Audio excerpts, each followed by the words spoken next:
ka bang sabihin pero wala kang lakas ng loob na sabihin ang personal? I-shout out mo na yan! I-shout out mo na yan! Para sa ex, para sa crush, para sa magulang, para sa boss, para hindi ka na mahirapan, i-shout out mo na yan! Shout out sa umaga! Shout out sa umaga with DJ Baby Toby! 6.7 Energy FM. Same, pero iba dito sa 106.7 Energy FM Pangga. Huwag mo sabihing radyo, sabihin mo oras sa buong kapuluan. Pangga, check your time. It's now 6:26 on the clock. Good morning, Luzon, Visayas at Mindanao, Metro and Mega Manila.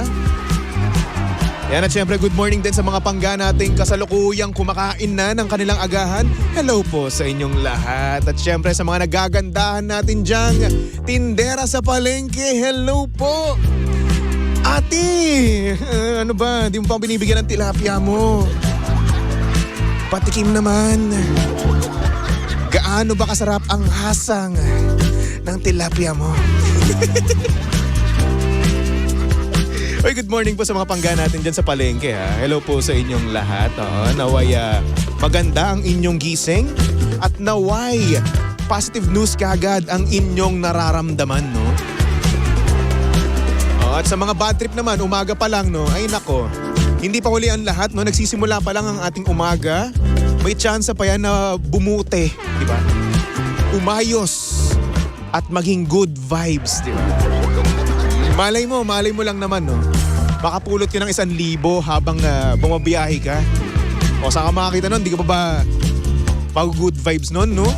May 1,000 kang makukuha out of nowhere. Sana all. Kasi ako wala eh. Nakukuha ko lang dahon. Dami kasing dahon eh. Ganun kahirap, no, kapag umuulan. No? Ang daming bumabagsak na dahon. Tapos minsan yung dahon na yun, mapagkakamalan mo pang jackpot. No? Yun nakakainis eh. Feeling mo talaga napakadaming jackpot kapag kapag umuulan. No? Kaya naman kanina, para akong nakasharingan eh. Yung mata ko, malasaski eh. Sharingan plus Byakugan pa. Dagdag mo pa. Talagang yung dinadaanan ko, tinitignan ko talaga, tinititigan ko. Baka mamaya makaapak ako ng jackpot. Pero sabi ka mo nila, no, mga pangga, kapag nakaapak ka daw ng jackpot, swerte daw yun. Naniniwala ba kayo doon? Alam mo ako, naniniwala na ako doon. Kasi last time, no, nung nakaapak ako ng jackpot, pasintabi nga pala ha, sa mga kumakain. Nakaapak ako nun, na-save ako from, sa nangyari. Nangyari kasi no, may nangyari kasi noon sa tawag dito sa event namin before. Sa Intramuros, no? At ako yung host noon, tsaka si Kapitana Sisa. Tapos si Papa Jackson, sinaban niya ako sa hosting, 'di ba? So ngayon, hindi naman siguro na thankful ako na si Papa Jackson kay Papa Jackson nangyari 'yon, no? Pero that could have been me. 'Di ba? Ako yung dapat na nandoon, dapat ako yung mababasa, dapat ako yung matatabunan ng lona, ng mga tawag dito ng mga bakal, no? So ayun. That could have been me. Dapat ako yun, pero hindi, since nakaapak nga ako ng jackpot, ang swerte ko. Pero hindi ko sinasabi na it's a good thing, no? Na all in all, ha? Kasi masama pa rin yung nangyari na yun, yung aksidente na yun, no? Which is dapat hindi talaga mangyayari, no? Pero nangyari naman talaga. So yung buti na lang talaga ang nangyari noon is walang napahamak, okay na okay si Papa Jackson, si Kapitana Sisa at yung iba ko pang mga katrabaho at syempre yung contestant din noon, no? Buti na lang din talaga. Pero yung thought na ako dapat yun nandoon, ako dapat yung mababasa, di ba? Parang wow, di ba? Ay nako, dapat siguro ngayon iba na yung cellphone ko. Kasi hindi to hindi to pwede mabasa eh. Sorry na ha. Eto lang naman kasi ako. Mahirap lang. Walang pera pang iPhone. Ay nako. Pero yun na nga no, sa mga naka-jackpot dyan, nakaapak ng jackpot no. Huwag kayong pababad trip. Pero naman yung kasunod na swerte ha. Yan na lang iisipin nyo. Okay? Anyway, panggasaktong oras natin yun, 6:31 on the clock. At syempre kasama nyo pa rin at kilandian ang hot baby boy ng radyo. Walang iba kundi si Baby Toby.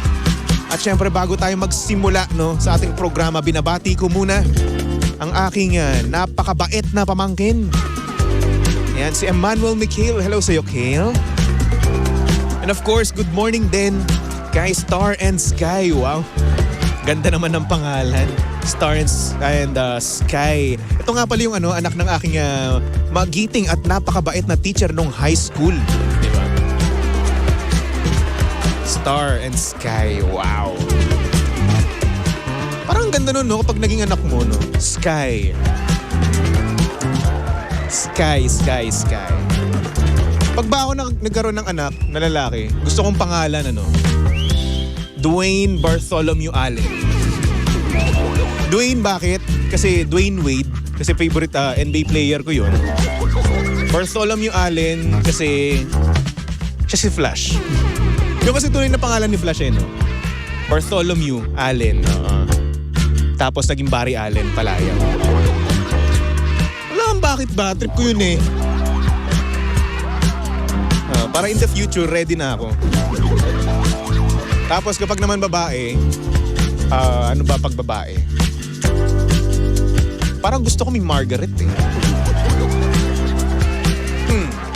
Pero depende. Depende sa mapag-uusapan namin na magiging asawa ko, no? But, hahanap muna ako ng jojowain ko. Diba? Yun yung mahirap dun eh. Yung hahanap ka ng jojowain mo muna. Madaling mag-isip ng mga pangalan, madaling mag-conceptualize ng kung ano mang kasal nyo, di ba? Ang mahirap dun yung humanap ng papakasalan.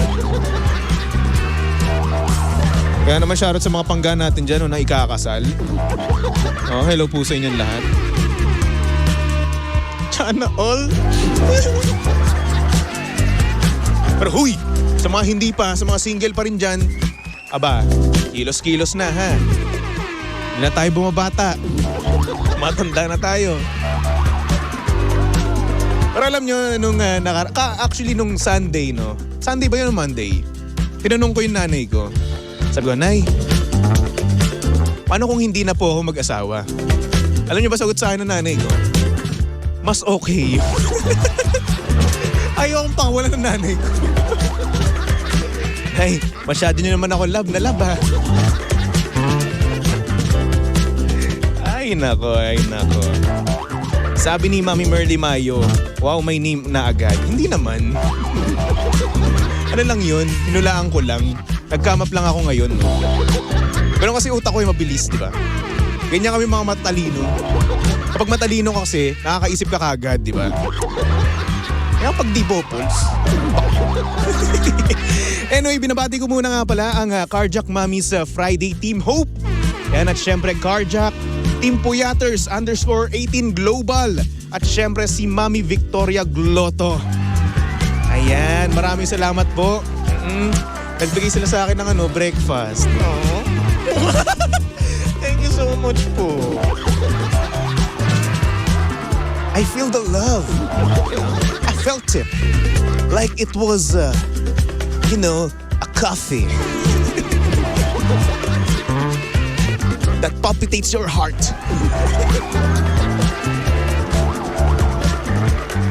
That makes your heart make boom boom. Ay nako. Uy, maraming salamat nga pala ulit sa... Wow. Si Tilensay, Tilensay, ikaw wala? Wala ka. Uy, naghahanap po si Tilensay.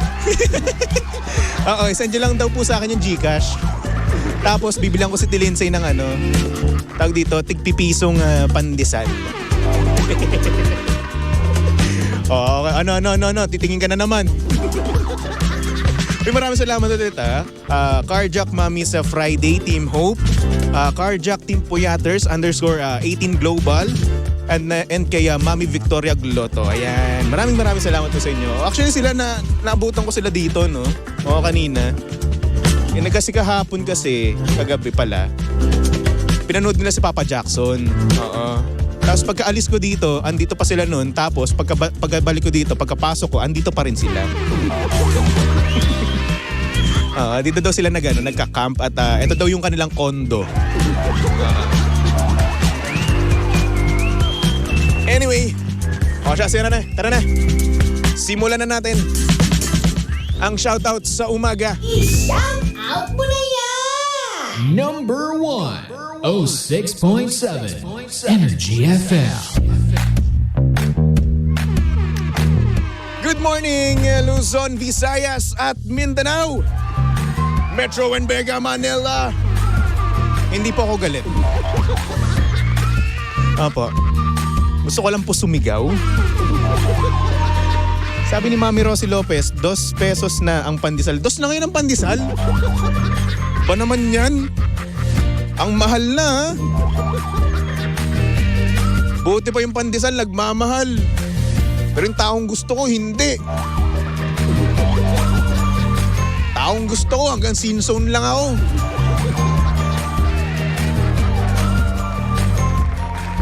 Pwede bang i-drop kick na lang yung taong gusto ko? Pwede bang ipilit dun sa taong gusto ko na, oy, gustuin mo rin ako. Hindi pong sasakalin mo pa, no? Charot lang naman. Anyway. O siya, eto na. Uy, si Baby Toby nga pala naka-live ngayon sa Energy FM Facebook page. Ngayon, kung hindi ka pa nanonood, manood ka na. Bago gusto mong gawin kung lato-lato yung ano mo eh. Yung, tawag dito. Ang ba tawag doon sa butong yun? Basta yung shoulder mo na lang.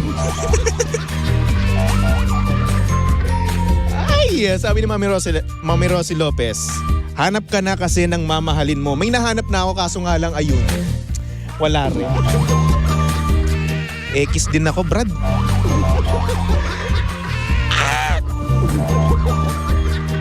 Anyway, eto na nga. Kayo naman, huwag nyo na akong tsikahin. Eto kasing ating message sender, no? Pangalan niya ay Jay.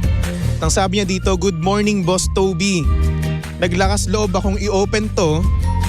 Hindi ko na kaya. Maghintay pa. Akala ko pag mahal mo ang isang tao, kakayanin mo siyang hintayin kahit gaano pa katagal. Nababaliwala na lang ang ginagawa ko eh. Mukhang wala pa rin makakapantay sa ex niya. Sabi ko sa kanya, hihintayin ko siya. Pero ngayon, 2 years na ako naghihintay, ganun pa rin. Susuko na ba ako o pagpapatuloy ko pa rin? Ba yan? Ang bilis mo namang sumuko. Sko, pero 2 years, no? Medyo matagal na rin naman yun. Pero kung sinabi mo naman, no, Jay, nahihintayin mo siya, no?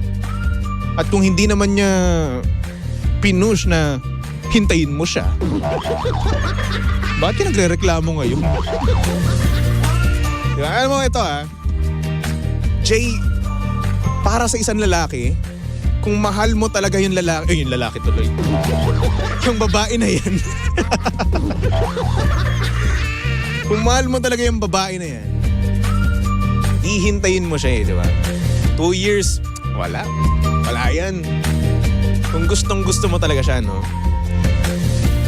Pero yun na nga, di naman niya pinush yun di ba? Siguro hindi naman niya sinabi sa'yo na, hoy, hintayin mo ko. Di ba? Tapos doon naman sa case na na di pa ata nakaka-move on sa ex niya, di ba? Or hindi na mapapantayan yung ex niya mismo, no? Tingin ko naman sobrang, alam mo na, out of reach naman yung ganong idea. Paano ka nakakasiguro, no? Paano ka nakakasiguro na hindi pa siya nakamove on sa ex niya, di ba? What if nag-e-enjoy pa siya ngayon sa buhay niya, di ba? What if ito yung time niya para mag-heal, di ba? Kumbaga yung nawalang time sa kanya, no? Binabalik niya lang sa sarili niya. What if ganun yung ginagawa niya, di ba? So syempre since wala pa kayo, no? Hindi ka makakapag-demand ng time at sabihin sa kanya na magkaroon ka dapat ng oras sa akin. Dapat, ano mo na, since wala pang ganun, no? Wala pang kayo, no? So ayun na nga. Pero eto na lang, no? Jay, okay maghintay, no? Wala namang masama sa paghihintay eh. Pero minsan, kailangan din natin tumigil sa paghihintay. Bakit? Kasi una sa lahat, kung naisip mo nang sumuko na lang, ibig sabihin nun, wala eh. She's not right for you. Hindi siya yung para sa'yo. Diba? Kasi kung gusto mo talaga siyang hintayin, no? Kahit sinabi mo man yan, okay lang. Kahit sinabi mo na hihintayin kita, titiisin mo yung paghihintay na yun eh. Diba? Pero ngayon kung naiisip mo na yan, no? Na ikaw ay susuko na lang, no? Siguro hindi mo talaga siya gusto, no? At siguro, may pressure nga naman, no? At baka mga ginagawa mo ay para sa wala na lang, no? Pero kung gusto mo talaga yung isang tao, hihintayin mo siya. Kung gusto mo yung tao, kahit naggaano pa yung katagal, okay lang. Bakit? Kasi gusto mo siya eh. Diba? At kung hindi man niya ni-require na hintayin siya, no? Hihintayin mo pa rin. Bakit? Kasi gusto mo eh. Diba? Ngayon, kung hindi mo na siya mahintay, layuan mo na. Layuan mo na. Bakit? Kasi nga naman, she's not right for you. Diba? Iba yung hinahanap mo, hindi siya mismo yon. Kung siya ay hindi pa ready at naiisip mo na sumuko na lang, no? Then go. Umalis ka na. Okay? Kung mamadaliin mo naman siya, baka naman mamaya maisip niya na, teka, pinapressure mo na ba ako? At kapag na-pressure ang mga babae, promise ko sa'yo, ekis ka agad yun. Oo, ekis ka agad yun. Para sa kanya, red flag. Kasi nga naman isipin mo, bakit mo pressurein yung babae? At kung ikaw naman mismo, sa sarili mo, nagpresenta ka, naihintayin mo siya, no? Bakit mo isusumbat sa kanya, no? At 2 years ka nang naghihintay. Diba? Ang mga dati nga eh, naghihintay yung iba ng mga, tag dito, 3 years, 4 years, 5 years, no? Pinagsisibak pa ng ng kahoy, pinag-iigib pa ng tubig, no? Ganun yung dati. Ngayon kasi, ang gusto kasi ng tao ngayon eh, hanap, usap, deal. Which is para sa akin, dapat hindi. Kapag ready na yung isang babae, sasagutin ka niyan. At eto pa, no? Kapag gusto ka rin talaga ng babae, hindi na yan papatagalin. Hindi ka na maghihintay, no? Siguro maghihintay ka pero hindi ganun katagal. Siguro nakikita ko lang dito, no, Jay, hindi ka gusto nung babae. Siguro ang ginagawa niya na lang na reason siguro is hindi pa siya ready, no? Diba? Who knows, diba? Ikaw lang makakaalam niyan kung itatanong mo sa kanya, diba?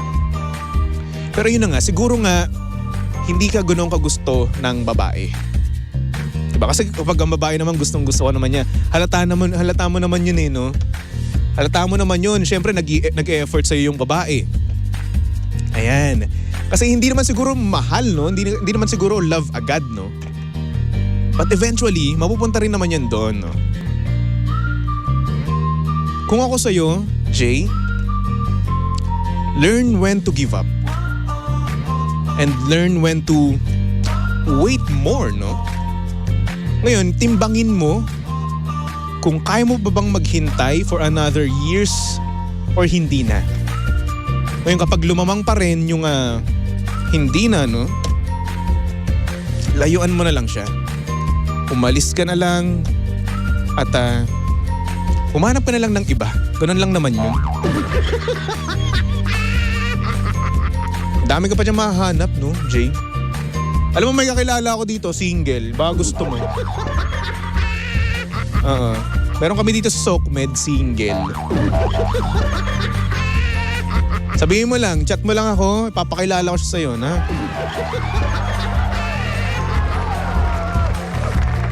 Anyway, sabi ni Archie, pinagsasabi mo pa ulit-ulit ka. Oo nga eh.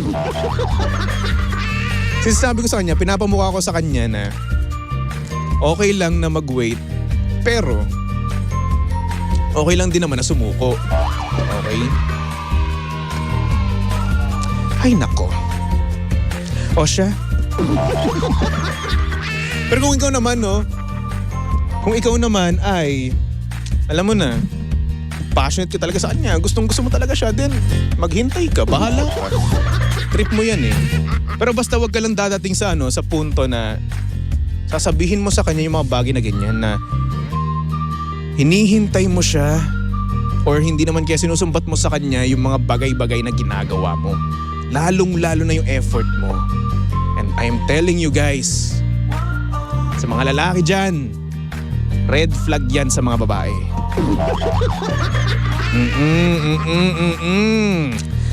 Anyway, o siya Jay, good luck na lang sa'yo, no? At sana naman magkaroon ka ng isang makabuluhan na relasyon at sana naman, no? Masagot na ang iyong katanungan, alright? Sana rin naman, no, dun sa babae na yun, kung hindi ka rin naman gusto ng babae, sana naman sabihin sa'yo, no? Oo. Minsan kasi, asa ka ng asa eh, tapos di ka naman pala gusto. Mauuwi lang sa wala. So ayun. Ikaw na bahala dyan, malaki ka lang. Oo, may sarili kang buhay. Anyway, o siya sa mga pangga natin dyan na gustong mag-send ng kanilang mensahe sa buhay, yung mga bagay na hindi nila masabi ng personal. Ayan, send mo lang yan sa aking Facebook page. Hanapin nyo lang Baby Toby 1067, alright? Tapos, pwede kang magpakilala, pwede rin namang hindi. Oh? Ikaw na bahala, alright? Malaki ka na eh. But, sa kasamang palad, no, yung ating nabunot kanina sa Panggasyo Pangcash ay hindi nakatawag sa atin. Sayang naman. Kaya naman. Sige na, Chairman. Tawagan na natin yan, Chairman. Ay, Panggas! O Panggas! On air promo! Once again, tinatawagan ng pansin. Ano ba pangalan nun? Edgar.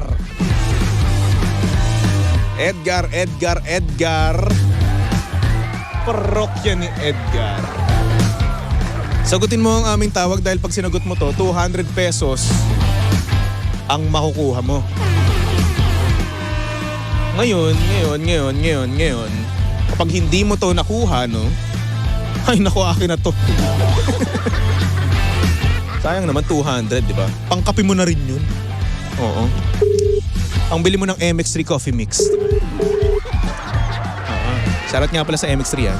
Hello? Hello, Hello po. Ito po ba si Edgar? sino po sila? Ako nga po pala si DJ Baby Toby po ng 106.7 Energy FM. Kayo po ba si Edgar? Opo. Tanong ko lang po, Tay. Meron po ba kayong tricycle na minamaneho? Meron po. Ayan, at tanong ko lang din po, may Energy FM sticker po ba yon? Meron po. Ayan, kuya, nabunot ko po kayo. Congratulations, nanalo po kayo ng 200 pesos. Yon. Pero Tay, ang catch kasi dito, dapat 500 pesos po yun. Kaso nga lang, ayun, di po kayo nakatawag sa akin. Sayang naman. So ngayon, ang mapapalunan nyo is 200 pesos. Okay na po yun, ha? Okay po, salamat po. Yan. Tanong ko lang po, ito rin po ba yung GCash number nyo po?